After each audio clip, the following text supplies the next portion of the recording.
Sandal পাই দিয়ে আছে আমরা অনেকেই। এই স্যান্ডেলের মধ্যে একটা সুন্দর ওয়ার্ড আছে, যে বলবে তার জন্য বইটা ফ্রি, যে বলবেন স্যান্ডেল। এখানে এখানে তো অনেকে আমরা দেখতে পাচ্ছি, কেউ আছে কিনা স্যান্ডেলের মধ্যে এমন একটি ওয়ার্ড আছে যে ওয়ার্ড যদি বলতে পারেন তাহলে এখান থেকে আপনি একটা বই গিফট পাবেন, জানেন কিনা আপনি? স্যান্ড স্যান্ড স্যান্ড স্যান্ড বালু বালু যেটা স্যান্ডেলের মধ্যে ওয়ার্ড কি? স্যান্ডেলের মধ্যে স্যান্ড আছে। স্যান্ড। স্যান্ড জি বানান? SAND sand. স্যান্ড। স্যান্ড মানে হচ্ছে বালু। আমি দেখাই ফেলেছি, সে দেখে বললো কি না দেখলো জানে না। দেখে বলেছেন কিনা আপনি?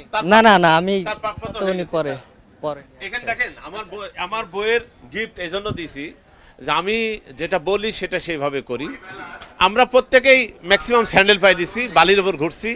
এই স্যান্ডেলের মধ্যে একটা শব্দ আছে স্যান্ডেল, SNDL, এল বাদ দিলে স্যান্ড মানে বালি, স্যান্ড মানে বালি।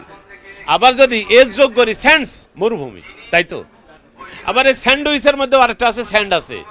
ঠিক এইভাবে বই তৈরি করেছি বোনাস গিফট। যে পাতায় যাবেন ওইভাবেই পাবেন সব, প্রত্যেকটা পাতা। এই তোমার জন্য গিফট আছে বাবা, এই বইটা তুমি হাতে দেখো, কত ভারী তাই দেখো।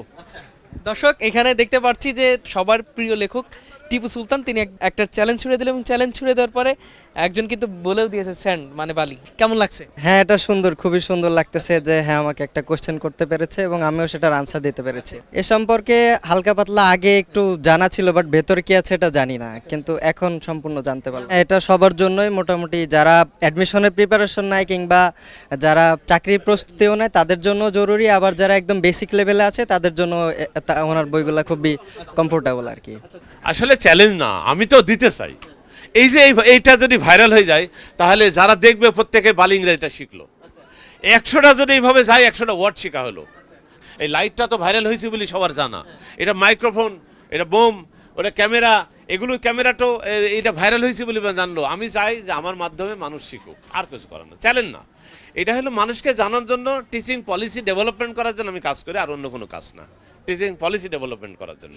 বোনাস নামাজের বাংলা দ্বিতীয় বই আসছে, সেই মাসে আসবে, এই কয়েকদিনের মধ্যে। এটার মধ্যে কি থাকবে? বইটার ভিতর থাকবে আমরা ছোটবেলা থেকে নামাজ পড়ি, কেউ 40, 50, 60, 70, 80, 90 বছর, 100 বছর বাঁচার পরেও কবরে যায়।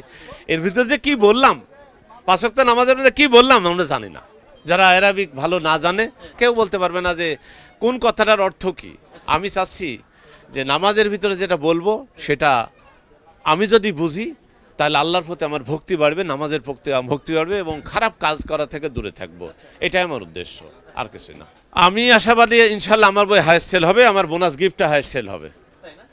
আমার স্টলের নাম গ্রাফসম্যান পাবলিকেশন, আর স্টলের নম্বর 293, 294, একেবারে সোহরাওয়ার্দী উদ্যানের পূর্ব প্রান্তে, যেখানে অস্থায়ী মসজিদ নামাজের জন্য তৈরি করা হয়েছে। এই মসজিদের সাথে লাগালাগি।